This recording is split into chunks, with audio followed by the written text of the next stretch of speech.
Bonjour à vous,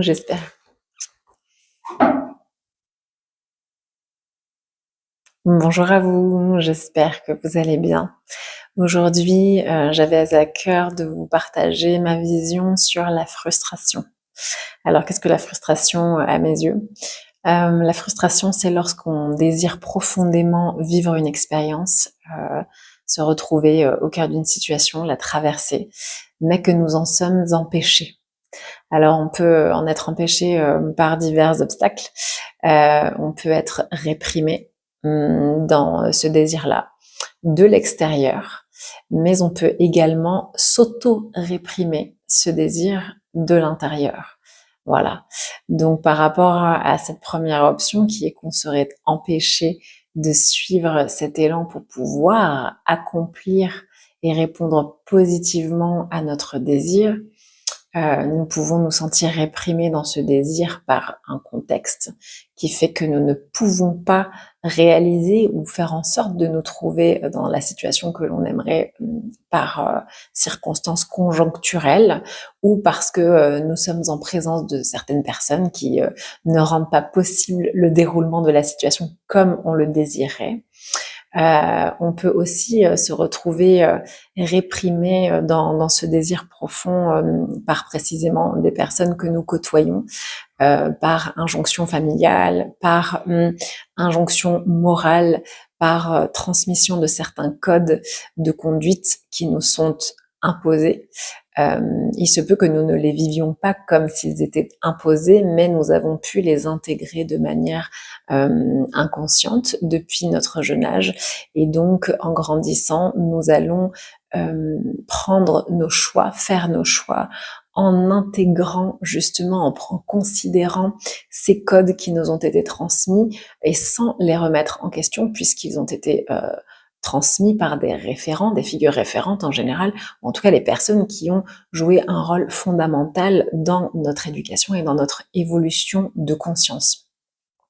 Donc là, on commence déjà un peu à glisser de cette répression du désir extérieur à intérieur, puisque déjà pour se laisser réprimer à l'intérieur par des personnes extérieures, il faut au moins qu'une part à l'intérieur de nous soit consentante. Et donc, même si cette part est encore inconsciente, que nous n'avons pas mis la lumière dessus, que nous ne sommes pas encore allés la rencontrer, eh bien, elle agit en faveur de cette répression qui provient de l'extérieur, puisque elle ne la remet pas en question et elle ne considère pas qu'un autre choix pourrait être fait pour répondre positivement à notre désir et faire en sorte de pouvoir le combler. Voilà. Donc ça, c'est dans la majorité des cas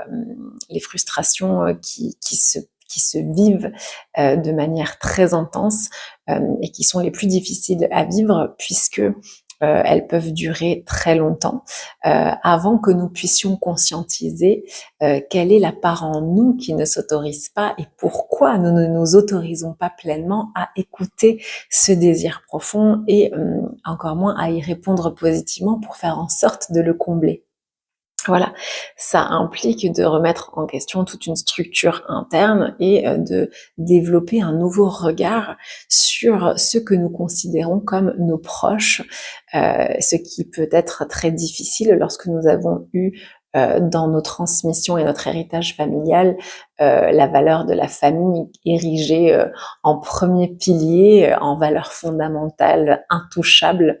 Et donc, nous n'avons pas pu développer un regard critique sur ce qui a été transmis dans le cadre familial ou par les figures référentes d'autorité. Voilà. Donc, quand nous sommes adultes et que nous vivons ces frustrations, il peut être bon pour que ça ne dure pas dans le temps, justement, de faire un bilan sur à où exactement se situe cette frustration, qu'est-ce que je ne me laisse pas réaliser et quelle est la part en moi qui se laisse s'auto-saboter, qui se laisse être réprimée pour pouvoir changer ce levier, transformer la tendance et donc commencer à développer sa propre capacité à se réaliser sans entrave, sans répression, sans auto-sabotage. Alors là, je parlais du cas où au moins une part à l'intérieur était consentante, non, pour être réprimée dans son désir et dans son élan profond, dans son aspiration de cœur. Mais il y a aussi beaucoup de domaines, notamment le domaine professionnel, qui est un champ où nous pouvons être nos premiers bourreaux et nos premiers répresseurs dans les élans qui naissent et où nous allons nous auto-saboter. Donc là, quand on parle d'auto-sabotage, c'est vraiment qu'il y a plus d'une part à l'intérieur qui, euh, qui se réprime dans ce qui naît comme une évidence, puisque là, dans l'autosabotage, c'est même une impossibilité de pouvoir considérer répondre positivement à ce désir ou à cette aspiration, parce qu'on peut même se sentir bloqué, complètement paralysé, ne pas pouvoir passer à l'action.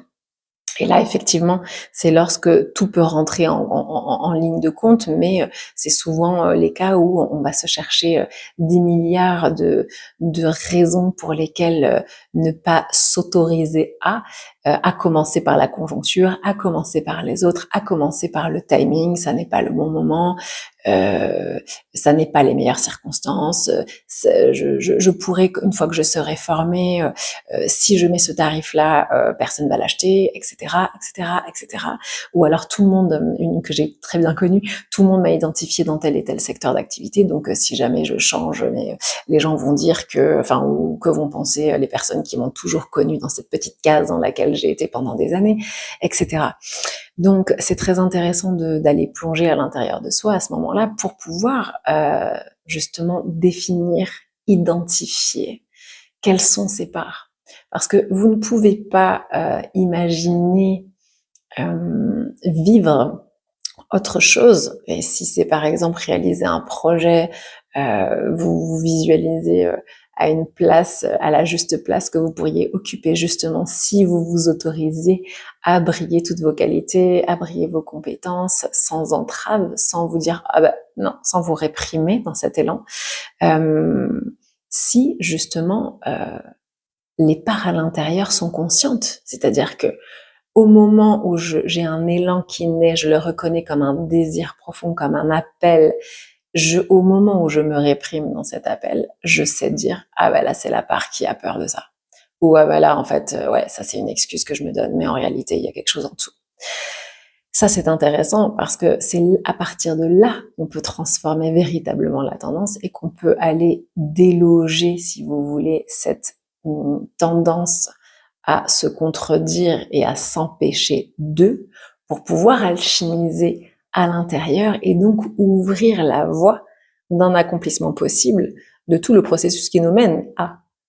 au fait de pouvoir répondre positivement à notre désir et donc de nous accomplir à travers ça, puisque nous savons que le moment où je vais pouvoir répondre positivement à mon désir profond, à cet élan, à cet appel, va automatiquement me combler d'une satisfaction personnelle et professionnelle immense. Ne serait-ce que déjà le fait de pouvoir se rendre compte que j'ai pu transcender pour me laisser tenter ma chance, m'apporte une grande satisfaction personnelle et amplifie la confiance que je me porte dans ma capacité à y arriver.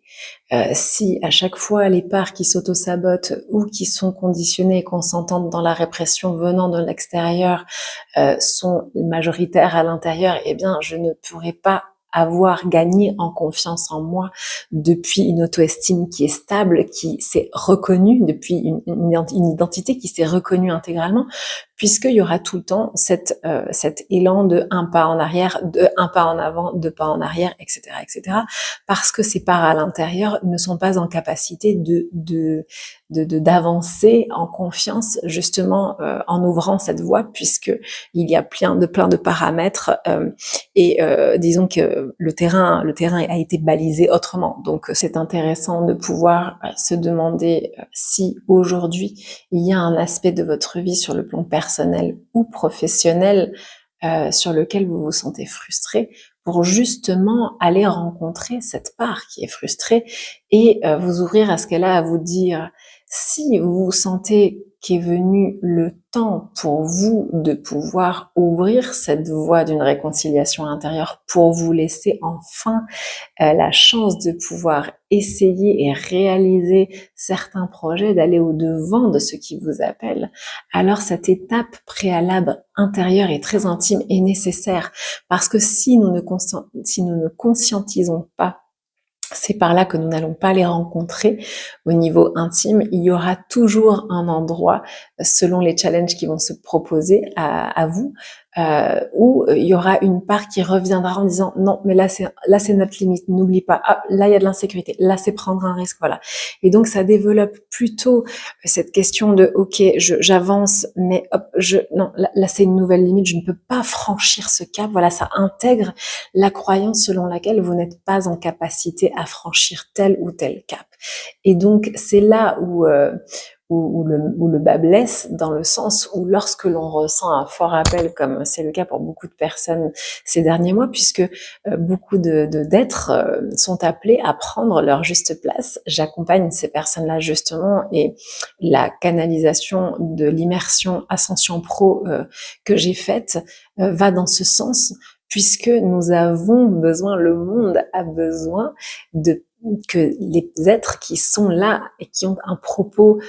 plus humaniste, qui ont par leur qualité, par leurs compétences, cet élan de pouvoir impacter positivement la vie d'autres personnes pour contribuer à un monde meilleur, à un monde plus humain, plus juste, plus équilibré, équitable, solidaire, eh bien, sont appelés à prendre leur place. Et si nous laissons le temps passer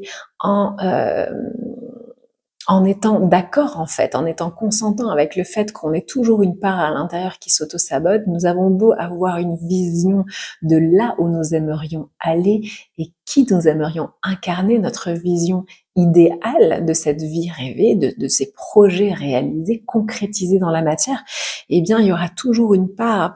quoi que l'on fasse, qui va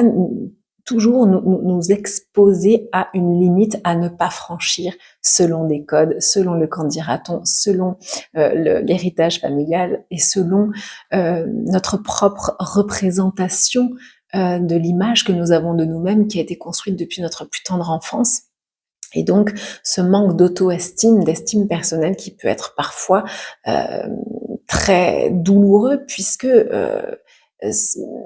puisqu'il empêche que les fondations sur lesquelles nous allons pouvoir nous réaliser soient solides. Et donc, si nous essayons de construire un projet visionnaire ou un projet qui est né dans le cœur, hein, qui est vraiment ambitieux et qui répond à nos valeurs, si ce projet-là commence à s'établir sur une base de sable mouvant, eh bien, il y aura toujours quelque chose qui ne va pas fonctionner. Et le problème est que lorsque l'extérieur nous renvoie une situation qui ne fonctionne pas, ou nous renvoie à notre incapacité à la traverser, à trouver des solutions, à dépasser cet endroit où nous nous sentons incapables d'aller plus loin, eh bien, nous allons intégrer cette croyance que nous sommes en train d'échouer, que nous sommes incapables. Donc, ce qui est complètement faux. Et c'est là où nous allons alimenter par la suite, pour d'autres projets ou plein d'autres situations, la peur de l'échec. Alors que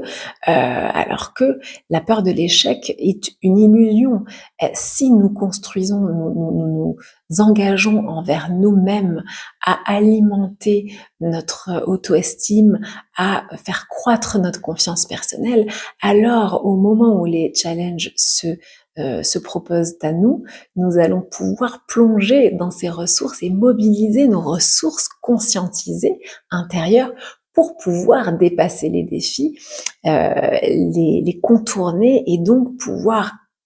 au contraire intégrer notre capacité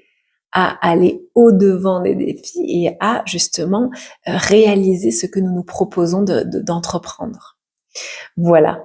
Eh bien, je vous embrasse, je vous laisse réfléchir sur ces sujets.